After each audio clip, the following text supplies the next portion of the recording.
بسم الله الرحمن الرحيم والصلاة والسلام على سيدنا محمد وعلى آله وصحبه أجمعين. السلام عليكم ورحمة الله وبركاته. Dear students, this is Dr. Bahja Al-Riyami with you again, and today we are going to study Unit 3.5, Transport Across Membranes. This is going to be our last lecture in Unit 3, inshallah. After that, we're gonna move to Unit 4. So if you recall last lecture, we spoke about the cell membranes. We spoke about the fluid mosaic model. We spoke in detail about why the membrane is fluid, what are the factors that make it fluid, whether it was the phospholipids, fatty acids, cholesterol, membrane proteins. And then we spoke about the components of the cell membrane, and that's why we call it mosaic. We spoke about the carbohydrates in the membrane and what exactly they do, what is their importance, RBC groupings. Then after that, we moved to surfaces, cell wall in plant cells, and extracellular matrix in animal cells. Later on, we talked about junctions in animal cells. We learned about 3 junctions, tight, gap, and desmosomes. And in plant cells, we learned about the plasmodesmata, which is very similar to the gap junctions in animal cells, where small molecules are transported between one cell and the next. In this lecture, we are going to talk in details about this transport of molecules across membranes. So, by the end of this lecture, inshallah, you will have detailed knowledge about the selective permeability of the membrane. Okay, so cell membranes are selectively permeable or semi-permeable. We're going to explain this in details. That's number 1. And the second lecture outcome, we are going to discuss concentration gradient. What do we mean by concentration gradient? That's the second lecture outcome.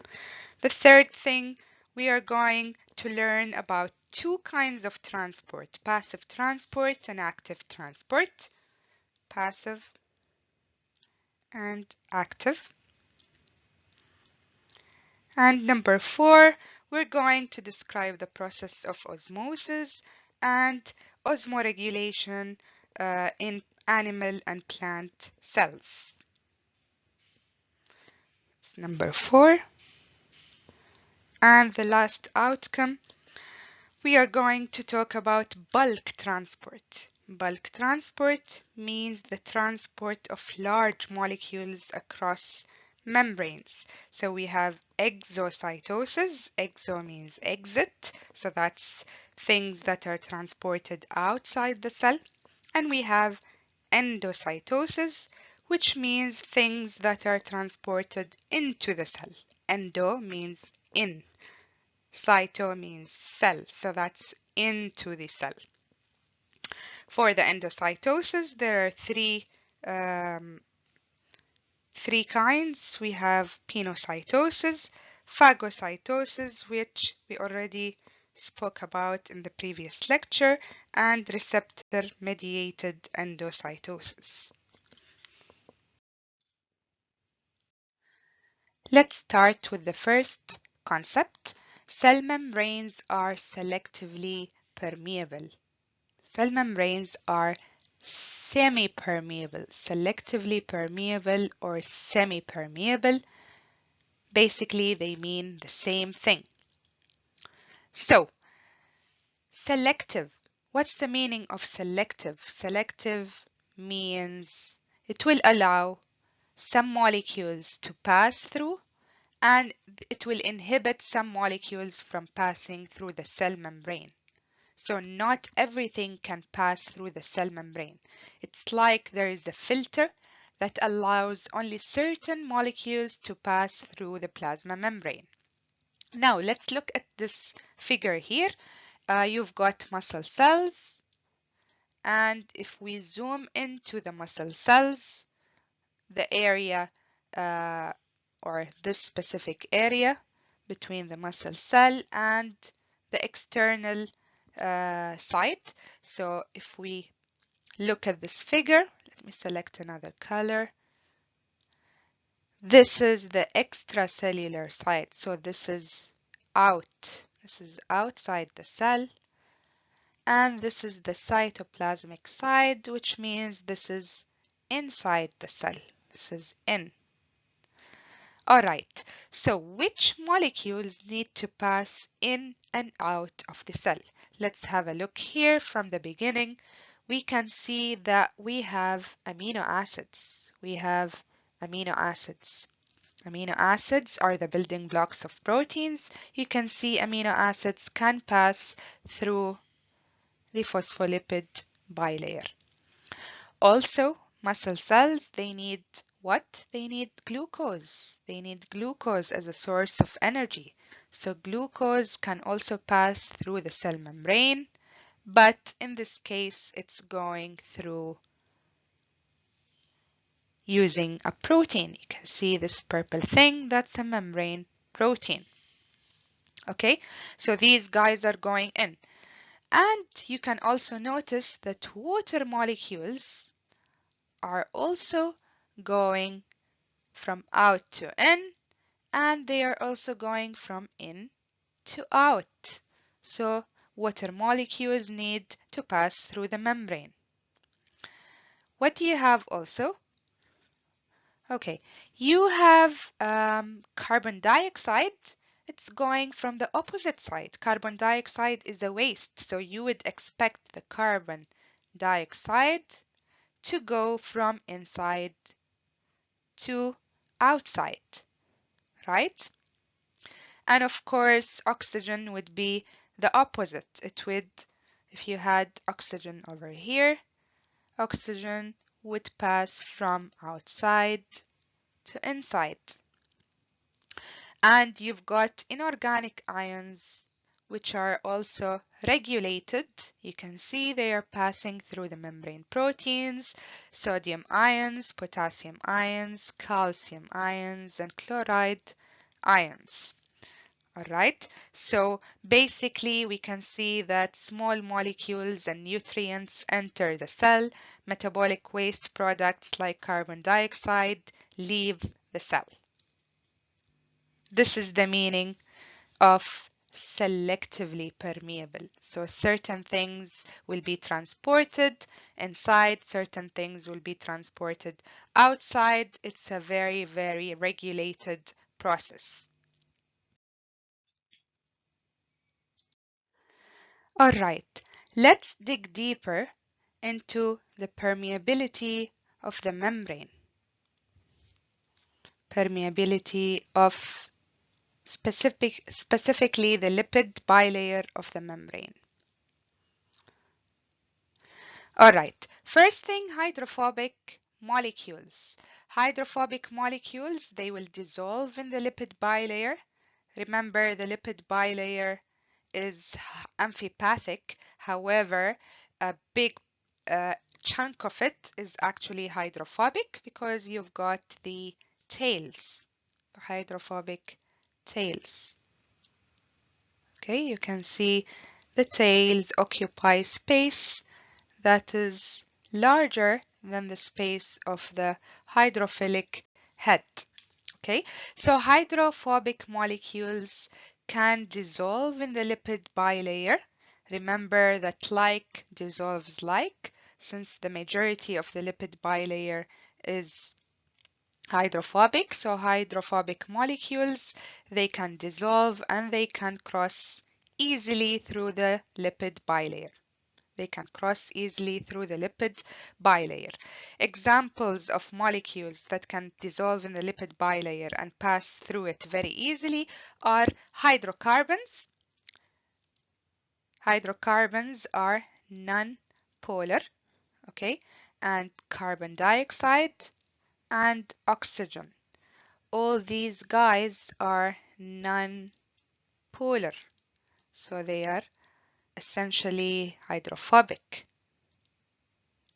All right, let me ask you a question here. Why do you think oxygen is nonpolar? Why oxygen is nonpolar? Well, it's a nonpolar gas. It is small and nonpolar. Thus, it can cross easily through the membrane. Remember, oxygen is O2, right? So oxygen bond oxygen. Is that correct? What do you think? It's a double bond, right?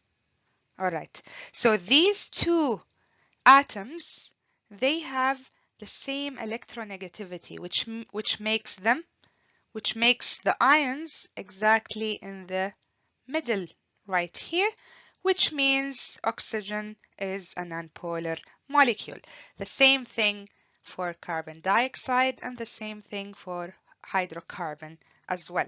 So these guys, they can pass easily through the lipid bilayer because they are nonpolar. On the other hand, molecules that are hydrophilic, they can cross the membrane, but they cross it with difficulty. They cross it with difficulty. Okay, let's have a look at examples. All right, we start with polar molecules. Polar molecules, they can cross, but it's difficult. They are not crossing easily as the hydrophobic molecules. So, water molecule, it can pass by. Water, is it polar or non-polar? Do you remember the structure of water molecule? It's a polar molecule with a wide V shape. Again, link it to unit 2.1. It does not easily pass through the lipid bilayer, and glucose as well, it does not pass easily because it's polar. And also charged molecules, plus or minus, those that have charge like sodium ions, chloride ions. Charged molecules, they cross the membrane with difficulty. And to pass through the membrane, these guys, they actually need membrane proteins. They need membrane proteins in order to pass through the lipid bilayer. They cannot dissolve in the lipid bilayer. They have to cross the membrane using or with the help of membrane proteins. So through here. Okay, and that's why we say they cross it with difficulty, because they need assistance from membrane proteins. Remember membrane proteins? We studied all about them in the last lecture. These are also called integral proteins or transmembrane proteins. The selective permeability of the cell membrane depends on two things. It depends on the phospholipid bilayer. That's the first thing. And it also depends on the transport proteins, that are located in the cell membrane. All right. Okay, and this we actually mentioned in the last slide, and we talked about how hydrophobic molecules can pass through the phospholipid bilayer and how polar and charged molecules can be transported across the membrane using the transport proteins or with the help of transport proteins. Now, we have two modes of membrane traffic. The first one is known as passive transport. Passive transport. So, from the name, you can get what does it mean exactly. Passive transport means that it can happen or it can take place without the need of energy. So energy is not required for the transport to take place. So no ATP is required, which means that the process is spontaneous. Spontaneous means that it happens without the help of without any extra help. Spontaneous معناته تلقائي. It doesn't need energy and it takes place spontaneously. Alright, that's the first mode.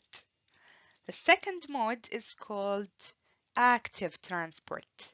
Second mode is called active transport. So active transport is the opposite of passive transport. It needs energy to take place, so ATP is required. And this means that it is non-spontaneous, غير تلقائي. So it needs an outside help for it to happen. And this outside help is actually energy in the form of ATP. All right, so very, very simple. Just remember, okay, let me give you an example. If, for example, you're sitting actively in the lecture, it means that the information is going inside your mind, you're thinking about it, you're sorting it out with other information that are already inside your mind, you're thinking about it. If you have questions, you're going to ask the instructor. So this process requires energy, right? But on the other hand, if you're listening to my lecture while you're passive, it means, words are going through your ear and they're coming out from the other ear. You're not using any energy to think about the things that I'm talking about. All right? So now I want you all to be actively listening to my lecture, which means that you need to use energy for that. All right? So what is the definition of passive transport? Passive transport is the diffusion across a membrane along concentration gradient. Along concentration gradient. Now, along concentration gradient actually means that it's going from high concentration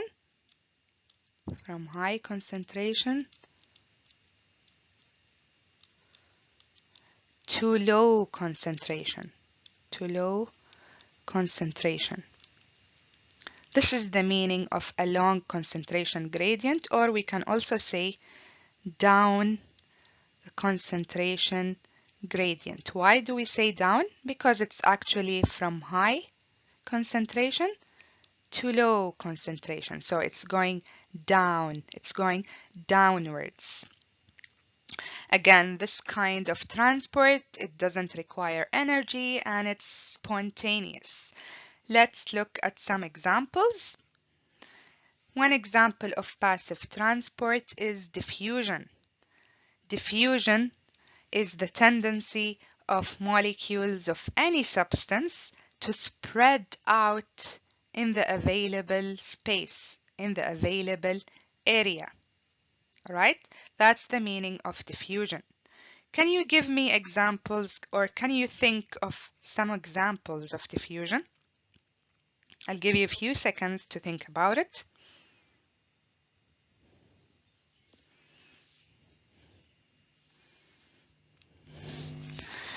All right, so the first example is when you have perfume. Okay, imagine that I have, let me draw it here. We have a perfume. Okay, imagine that this is a room. Okay, this is a room and I spray perfume. Okay, I spray perfume in this area and we've got the molecules here. What will happen after a few seconds? What do you think will happen? These perfume molecules are going to do what? They are going to diffuse. They are going to diffuse from where to where? From high concentration, this is where they are present in high concentration, to all this area where it is low in concentration. So after a few minutes, what is going to happen? you'll see the molecules all over this room. So this is called diffusion. Does it need energy? No, it doesn't need energy. It happens spontaneously. Okay, that's the first example. Can we look at a second example? Okay, imagine that you opened a can of dew or Pepsi. What will happen? Okay, now you have bubbles inside. You have CO2 bubbles inside, right? Now, when you open it and when you leave it after a while, what will happen?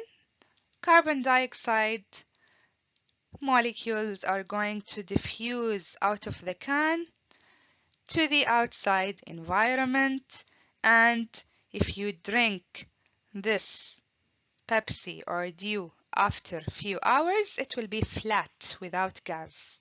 Why is that? Because of diffusion. Does it need energy? No, it doesn't. It happens spontaneously. Let's have a look at this concentration gradient. So in this figure, we've got the molecule of dye. This is an orange dye. We have got a membrane, and we are looking at the diffusion of one solute. In this case, it's the orange dye. As you notice here, the molecule, let me select another color. The molecules, they move randomly. You can see this molecule is moving to the left side and this is moving to the right side. So the molecules, they have a random movement. Okay, they have a random movement. Although here it is high in concentration and on the other side it is low in concentration. So we can expect that the net diffusion of the molecules will be from the left side to the right side, from the area where they are present in high concentration to the area where they are present in low concentration. And this is called the net diffusion. So the net diffusion is from high concentration to low concentration. What do we call this? From high to low, we call it a long concentration gradient, along, or we can also call it down concentration gradient since it's moving from high concentration to low concentration. All right, now this movement will continue until it reaches a state of equilibrium. Equilibrium. Now, what does that mean? Equilibrium means that the molecules that are moving to this side, the number of molecules moving to the right side will be equal to the number of molecules that move from the opposite side. So basically, the net diffusion is equal to 0. Molecules are still moving, but the net diffusion in this case is 0. And the state, we call it equilibrium. Equilibrium, the state of equilibrium. Now let's have a look at what would happen if you had two solutes instead of one solute. You've got the orange dye over here and you've got the purple dye over here. Now, the orange dye will move from an area of high concentration to low concentration. So the net diffusion is this way, from left to right. However, for the purple dye, it's going to move the opposite sides again along its own concentration gradient. So it's going to move the opposite side, which is from right to left. From right to left. Okay, so you can see the net diffusion here and the net diffusion for the purple one. Again, notice that molecules are moving randomly. Okay, they are moving. So if we if we have a look at the orange dye here, you can see some molecules are moving this way and some are bumping and moving the other way. But here we are talking about the net diffusion. It's going this side for the orange dye. Again, this transport is going to continue until both dyes reach a state of equilibrium, okay, where the number of molecules moving to the right will be equal to the number of molecules moving to the opposite side, which means they cancel each other, and we call the state a state of equilibrium. So basically, each of the two solutes will move according to their own concentration gradient. They are independent of each other, so they behave differently according to their concentration gradients. The second kind of passive transport is called osmosis. So what is osmosis? Osmosis is the diffusion of water molecules across a selectively or a semi-permeable membrane from low concentration of solute to high concentration of solute. So let's have a look at this U-shaped tube.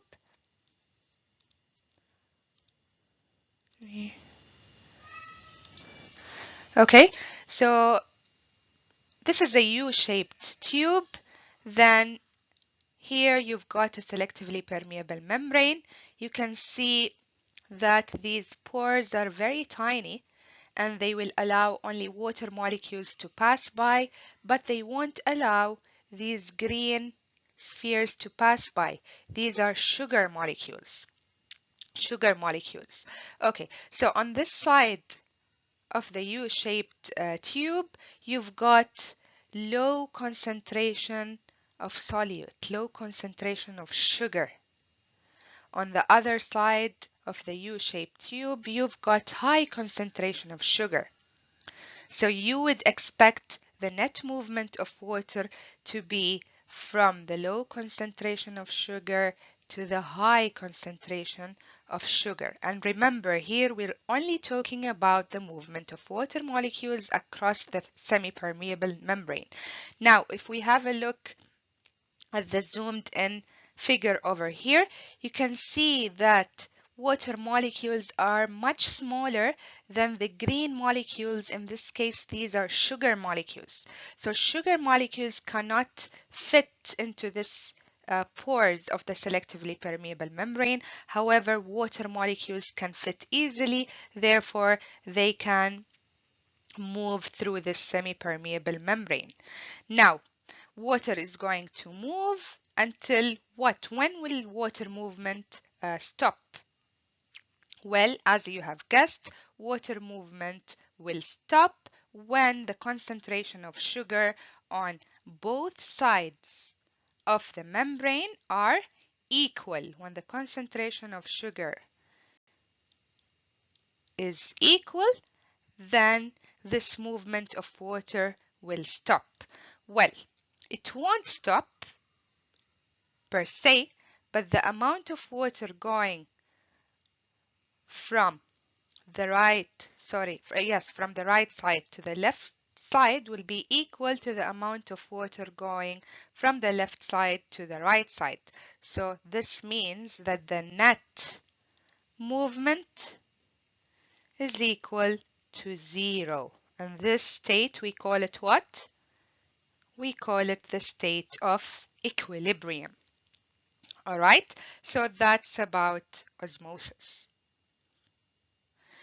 Now, the direction of osmosis is determined by the total concentration of solute. The total concentration of solute is what matters in this case. What does this mean? What does it mean? Well, it means that if you have, let's say this is a selectively permeable membrane, okay, and you have got two kinds of molecules. We've got this, the green one, and we have got, let's say, the purple one. The purple one. Okay? So we have two kind of solutes. Now, in this case, what do you think the direction of movement will be? From where will it move? Will osmosis take place this way? So this is A, or this direction, which is B. Okay, so all what you have to look at is the total solute concentration. So in this case, this is higher. This is the total. This is high concentration. This is low concentration. So in this case, the answer would be A or B. What do you think? Yes, that's correct. It is A. We are looking at the total concentration of solute. So imagine that you have, for example, salt, sugar, and you have مثلا amino acids. Okay, we look at the total concentration. We are not looking at each one by itself. And from the total concentration, we can determine the direction of osmosis.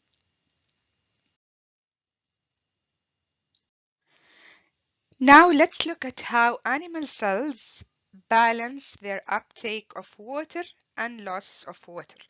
Before going into that, now let's look at these new terms. We have a solution that is called hypotonic solution, and we've got a solution that is called isotonic solution, and we've got a solution that we call hypertonic solution. Now let's look at these three terms. Okay, hypotonic, it means it has less solute, less solute. That's the meaning of hypo. Hypo means less. All right, now let's look at the second one. Isotonic. Let's divide the word. Iso in science means equal. So this is equal concentration of solute. Equal solute. Then we have hypertonic. Hypertonic, divide the word. Hyper means what? That's a very common word. Hyper means more. More solute. So hyper, whenever you hear like someone is very hyperactive, it means that he has a lot of energy. So hyper always indicates more. All right, now let's look at how an animal cell reacts when you put, for example, a red blood cell in three different solutions. How will the animal cell react to that? Okay, let's look at the first one, hypotonic. If we put a red blood cell in a hypotonic solution, okay, water is going to move into the cell. Okay, because you have more solute inside and less solute outside, so water moves from outside to inside. So this cell is gonna gain water. When it gains water, it's gonna swell like a balloon. Then when it swells, it's gonna lyse. It's gonna lyse, عملية انفجار, as you can see here. Okay, so when it lyses, it means it's dead. Okay, now let's look at the second scenario here. You place a red blood cell in an isotonic solution. Isotonic solution means that it has an equal concentration of solute. In this case, the amount of water that goes into the cell is equal to the amount of water that goes out of the cell. So basically, you have no net movement. There is movement, but the net movement, they cancel each other. This cancels with this. The amount that goes in equals to the amount that goes out, which means the cell is normal. Normal also means that it is healthy. That's a healthy cell. So our cells should all be in an isotonic solution. Isotonic solution. All right, now let's look at the third scenario. You place a red blood cell in a hypertonic solution. Hypertonic solution means that it has more solute, so you have less solute inside the red blood cell, which means water is going to do what? It's going to move outward. So this cell is going to lose water.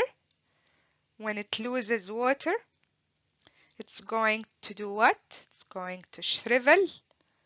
And when it shrivels, it's gonna die. It's gonna die. Okay? So animal cells should always be placed in isotonic solution. And that gives you a healthy and a normal cell. Let's look at this term, osmoregulation. Osmo means water. So this actually means the regulation of water or the control of water balance in organisms that live in hypertonic environments, hypotonic environments, or terrestrial, which means they live on land. All right, now let's look at this example. What is this organism that you see in this figure? You have seen it under the microscope. If you can recall, this is a protista. It's actually a paramecium. A paramecium lives in pond water, so it has more solute here. Inside, there is more solute. And pond water is fresh water, so it has less solute. So what do you think? A paramecium, is it hypertonic or hypotonic? This paramecium, is it hypotonic or hypertonic? I'll give you a few seconds to answer. Okay, if you said it is hypertonic, then your answer is correct. So in this case, water continuously enters the paramecium from the pond. Continuously enters inside here. When it enters inside, we have this organelle here. It's the contractile vacuole. You've seen it under the microscope. It's huge and it's usually lighter than the cytoplasm, and it's round and huge. So water is going, you can see these canals here. Water or the contractile vacuole fills with fluid that enters from these canals, and then when it's full, it's gonna do what? When the contractile vacuole is full, it is going to pump water to the outside. It's going to pump water to the outside. This is very, very important for the paramecium, because if it didn't have the contractile vacuole, then it would fill with water, it would swell like a balloon, and then it would burst and die. So contractile vacuole is a very important organelle in osmoregulation. Osmoregulation. Okay, now, do you think plants need contractile vacuole? Do you think they need this organelle for osmoregulation? Yes or no? The answer would be in the next slide.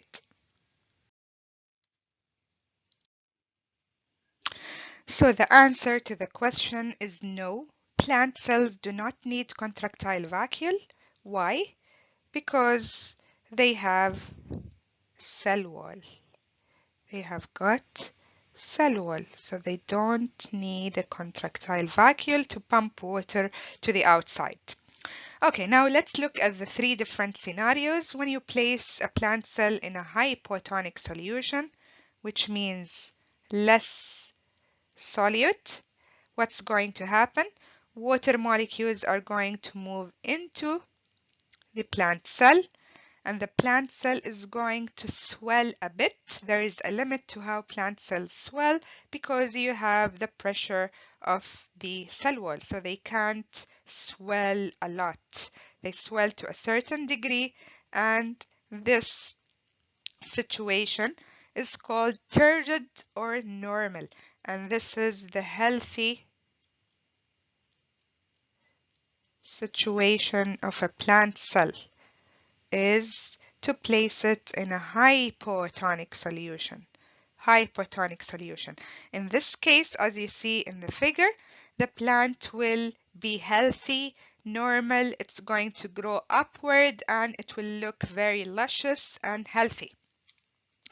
The second scenario here, if you place the plant in an isotonic solution, okay, in which the concentration of the solution is equal to the concentration of the solution inside the cytoplasm, water in equals water out, so they cancel each other, and the net movement is zero.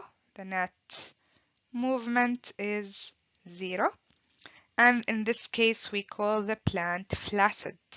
Flaccid means that it's kind of flat. In this case, what's going to happen to the plant? النبتة بتذبل, okay, and we call it wilting. The plant is going to wilt. However, if you add water to the plant, okay, then the plant most probably will be healthy again. Okay, if you add water, it's going to go back to the healthy state. Now, the third thing, if you place the plant cell in a hypertonic solution, what's going to happen? Hyper means more solute. Remember the word hyper? It's more solute, more energetic. So water is going to move from inside the cell to the outside, and you see the cell membrane is detaching from the cell wall. Okay, the cytoplasm is shrinking, and in this case we call the plant plasmolysed. The process, we call it plasmolysis. Plasmolysis. This is a very unhealthy situation for the plant, and most probably the plant will be dead. Even if you water it, you can't return it back to its healthy state. So the plant is called, in this case, the cell is called plasmolysed, and the process is called plasmolysis. When water is lost from the plant, so the cytoplasm shrinks and the cell membrane detaches or pulls away from the cell wall. Facilitated diffusion. The term facilitated means, you know the English word facilitate? Facilitate means help. معناته مساعدة أو تسهيل. Okay, so let's look at the definition. Facilitated diffusion is a passive movement of molecules across biological membrane down or along the concentration gradient using transport proteins. So that's why it's called facilitated, because it occurs with the help of these transport proteins. It doesn't take place through the phospholipid bilayer, but it takes place through the transport proteins. Now, each of these transport proteins is very specific for a specific solute or ion. So again, you can see it's not random, okay? It is regulated, and each transport protein is specific for a certain solute or ion. Let's look at the first example of facilitated diffusion. The first example uses hydrophilic channels. So these are like tunnels or channels for hydrophilic molecules. So these hydrophilic molecules, they are usually tiny. They should fit fit into the space of the channel. So they are small molecules that are polar or charged molecules. For example, water molecules can pass through this hydrophilic channel. Polar molecules like sugar can pass through the hydrophilic channel. Let me change the color. For example, sugar. Ions, charged ions like Cl-. Okay, these are tiny molecules. They can pass through the channel protein. So this we call it a channel protein. Okay, or a hydrophilic channel proteins. Okay, that's number one. And the second kind of facilitated diffusion, these are more controlled and we call them gated channel. They are very different to the hydrophilic channel, but they have a gate that can open or close, and they open or close depending on a stimulus. Stimulus can be either chemical or physical. Okay? So you can see here when the channel is open, the molecules can pass by, but sometimes the channels are closed, and in this case, the molecules won't be able to pass through the channel. So gated channels are a bit more complicated and a bit more controlled than the channel proteins, which we have seen in the previous slide. All right, this is the second example. And the third example of facilitated diffusion is through proteins, which we call carrier proteins. Carrier proteins are those that work by changing their protein structures. So basically, they have a structure like a mouth. This mouth can be opened and the molecules can bind in this area here, which we call the solute binding site. They can bind in the solute binding site. So this binding site is very specific to this solute. So only this solute that has a certain shape can bind, and size of course, can bind into the solute binding site, and then the carrier protein is going to open from the other end. So you can see molecules are going from outside to inside, and you can see that this protein opens and closes, and it changes its structure and has a solute binding site. Okay,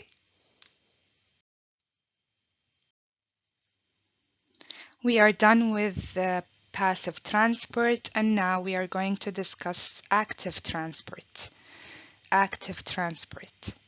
Active transport is the movement of molecules from where they are low in concentration to where they are high in concentration. So that we call it against their concentration gradient. It's against their concentration gradient. So from low concentration to high concentration. That's why we call it against the concentration gradient. Against concentration gradient. That's why they need energy in the form of ATP, and they also need transport proteins.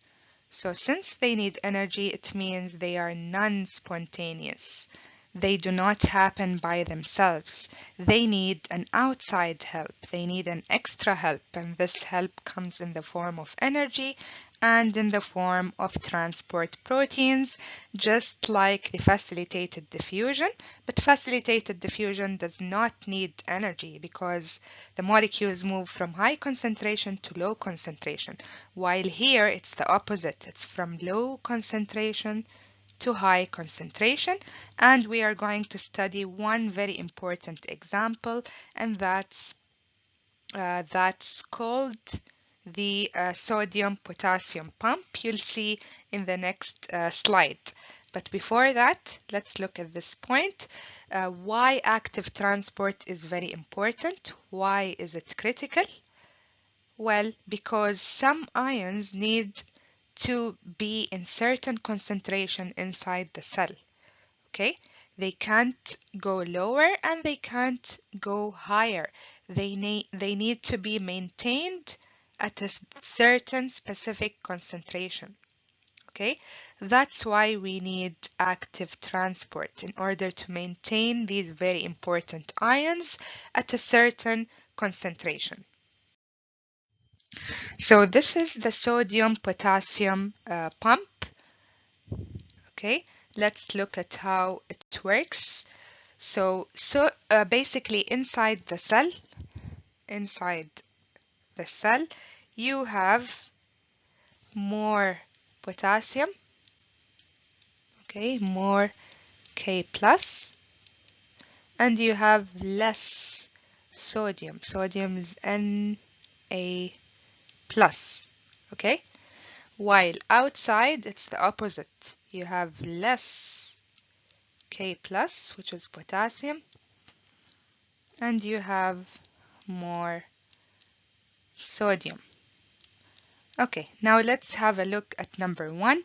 What's going on there? So at the beginning, binding of 3 sodium ions, and you see here that it requires energy in the form of ATP. So energy is required, okay? And this is our transport protein, okay? So you've got 3 binding sites for sodium ions. So 3 sodium ions are bound here in this protein. What do we call this protein? Can you recall? Is it a channel protein or a gated protein or what? Yeah, it's a carrier protein. It's the one that changes its shape. So 3 sodium ions are bound from the inside, okay, and they are sent to the outside. So you can see they are sent to the outside, okay? And then what happens next? 2 potassium ions. You can see here we have 2 binding sites for potassium. 2 potassium ions are bound and they are sent to the inside, okay? As you can see, this phosphate which was bound over here, now it is released. It's just to make this change, to make the protein open and close using energy. So 2 potassium ions are sent to the outside, sorry, to the inside. They are released to the inside. And again, the cycle takes place again. 3 sodium ions are bound, okay? From inside, they are sent to the outside, and 2 potassium ions go in the opposite direction, and they are transported to the inside. So at the end of each cycle, you will have 3 Na plus ions out, and you will have 2 potassium ions in, and this is opposite to the concentration gradient because you have already got more potassium ions inside and you're still pumping in 2 more potassium ions inside in every cycle.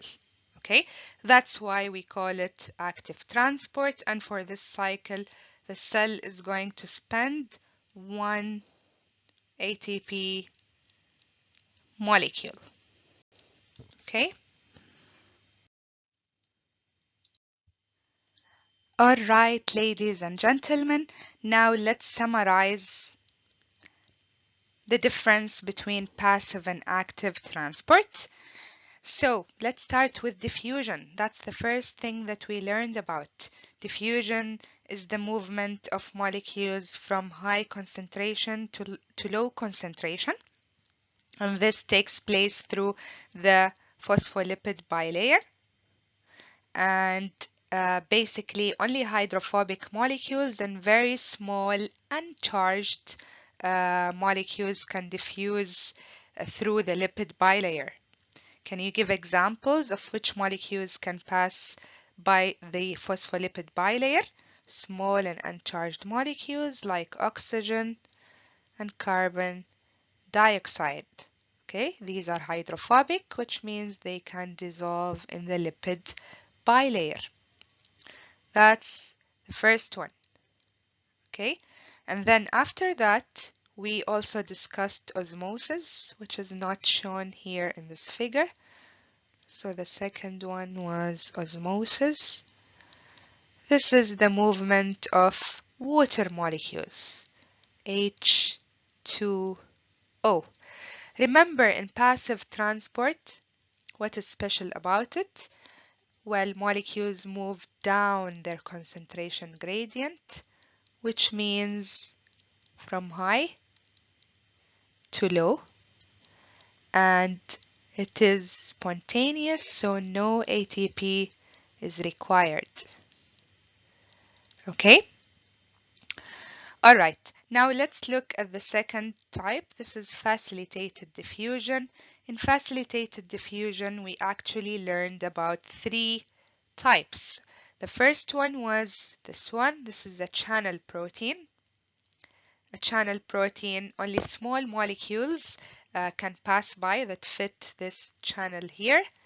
Okay, usually these molecules are polar or charged.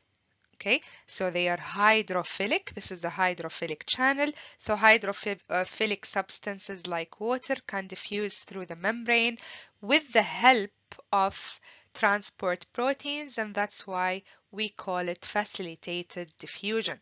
So that's number one, hydrophilic channel. So we'll just number this as 3. It's a total of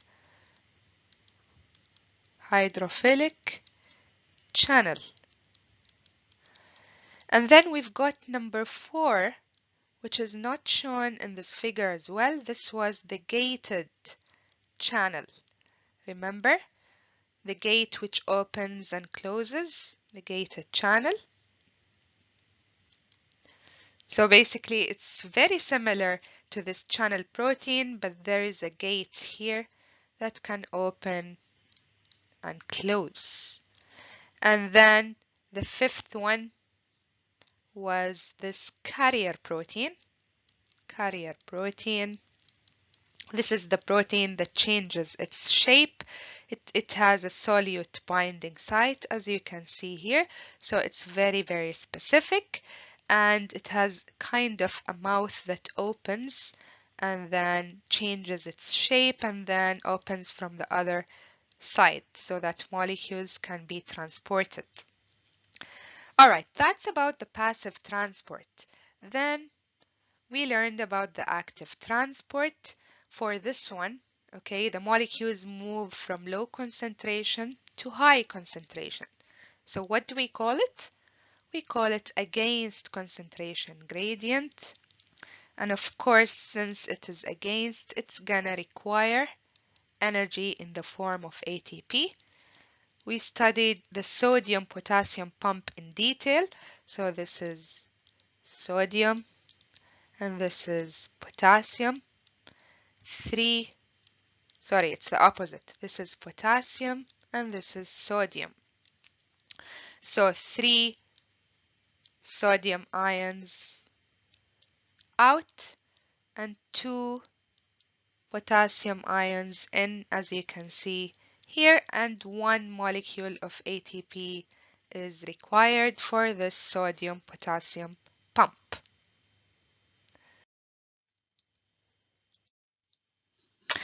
The methods of transport that we have learned so far are all concerned with small molecules. They are all concerned with small molecules, such as ions, gases like oxygen and carbon dioxide, water molecules.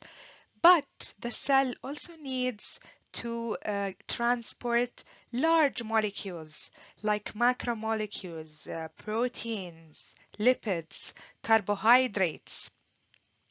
How are those large molecules transported into and out of the cell? Okay, so in the next few slides, we are going to talk about the transport of bulk molecules. We call it bulk transport, okay, which is transport of large molecules. Transport of large molecules usually involves the formation of vesicles, or if they are large, then we call them vacuoles. Okay, if the cell is going to export things outside the cell, then we call it exocytosis. Exo means outside, cytosis means cell, so that's outside the cell. However, if the cell is going to transport things inside, then we call the process endo, which means inside, cytosis, which means cell. So inside the cell, endocytosis. Exocytosis, there is only one, while endocytosis, we have three different kinds. So we start with the exocytosis. As you can see in this animation, okay, you've got a vesicle. This is a vesicle with tiny molecules that are blue in color. It comes here, fuses with the plasma membrane, and you can see the blue molecules are sent outside the cell. So we call it exocytosis. This is in and this is out. So we say exocytosis is the cellular secretion معناتها إفراز of macromolecules. So these are large molecules by fusion of the vesicle with the plasma membrane. Okay, since we're talking about vesicles, these vesicles usually bud from the Golgi apparatus. Okay, you can see here we have secretory proteins, and here we have plasma membrane proteins. So proteins that are inserted into the plasma membrane. They bud from the trans side of the Golgi apparatus. They are transported to the plasma membrane. They fuse with the plasma membrane, and then the secretory proteins are sent to the outside.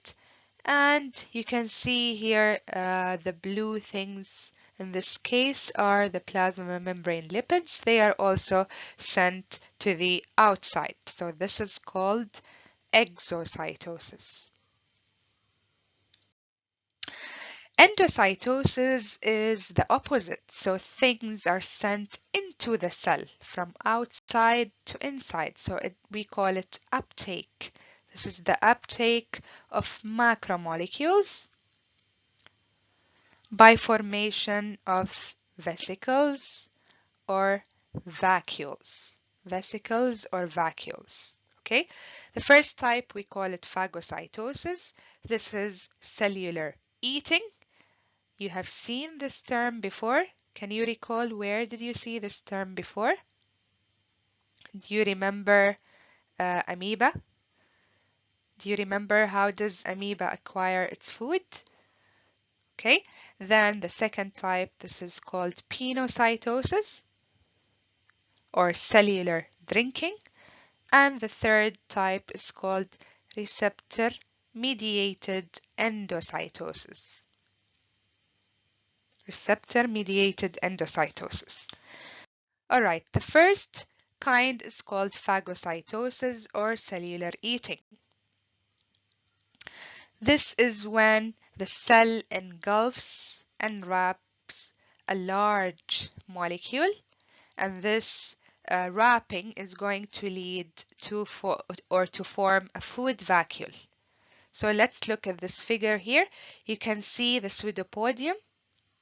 Okay, they are extending outward in order to eat the substance or a food particulate, and the pseudopodium are going to extend forward this way until they fuse completely together, and then you have a food vacuole is formed. Of course, we call it a vacuole, not vesicle, because it's quite huge. It's quite huge, that's why we call it a vacuole. Okay, and in this figure, it's a microscopic electron microscope figure, you can see the amoeba with its pseudopodium. Okay, and this amoeba is actually engulfing or eating a bacteria. So that's the bacteria, and this is the pseudopodia. It's going to engulf the bacteria completely, and then it's going to form a food vacuole. So that's a very interesting figure of an amoeba that's eating a bacteria. All right, so that's the first type, which is phagocytosis. Let's move to the second type, which is pinocytosis. This is also called cellular drinking. Okay, so instead of food particulate, you have extracellular fluid that have some dissolved ions or solutes in it. Okay, so again, this is going to form, the cell is going to form a vesicle that goes from inward. It's going inward because it's drinking. Okay, so you've got the extracellular fluid here, and you've got ions, and finally when it goes in, it's going to form a vesicle. Notice here we call it vesicle because it's small. Okay, because it's small, we call it a vesicle. And in this microscopic figure, you can see that many vesicles are formed here. Okay, we've got quite few vesicles that are formed by the process of pinocytosis. Pinocytosis. All right, the third kind of endocytosis, we call it receptor-mediated endocytosis, and this is more specific than the previous one, which is pinocytosis. It's more specific. Why? Because it has receptor molecules. It has receptor molecules. Change the color. Okay. So this is the receptor molecule. By now you have seen this word repeating again and again. So these receptor molecules, they have a very specific binding site. In this case, the purple triangular molecules are going to bind to the receptor. These guys are called ligands. So a ligand binds to a receptor. So you've got a ligand and you have got a receptor. Okay, and you can see that you also have the green droplets here because it's a fluid. So for sure, some of these green droplets are going to be inside.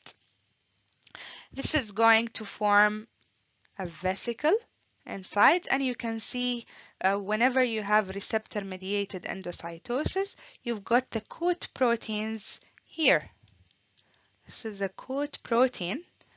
And finally, it's going to form a vesicle. In this case, we call it coated vesicle because of the presence of these coat proteins. Now, it is true that you've got the green guys here, but then the purple ones are more concentrated than the green ones because this is specific due to the presence of a receptor here.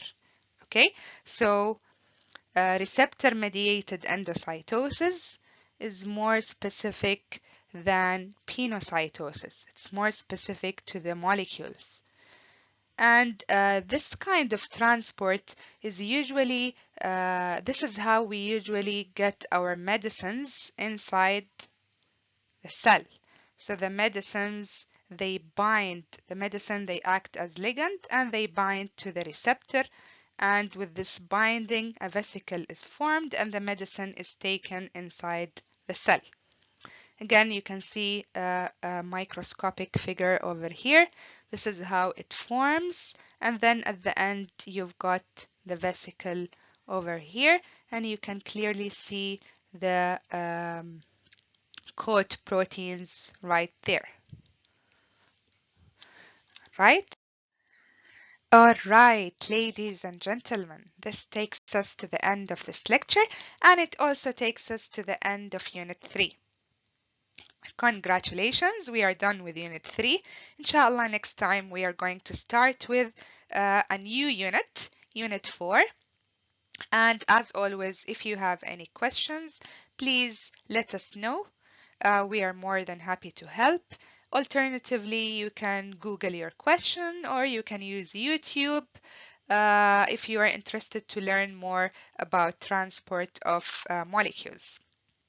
I hope you had a lovely time. I hope you enjoyed the lecture and see you next time in Unit 4, inshallah.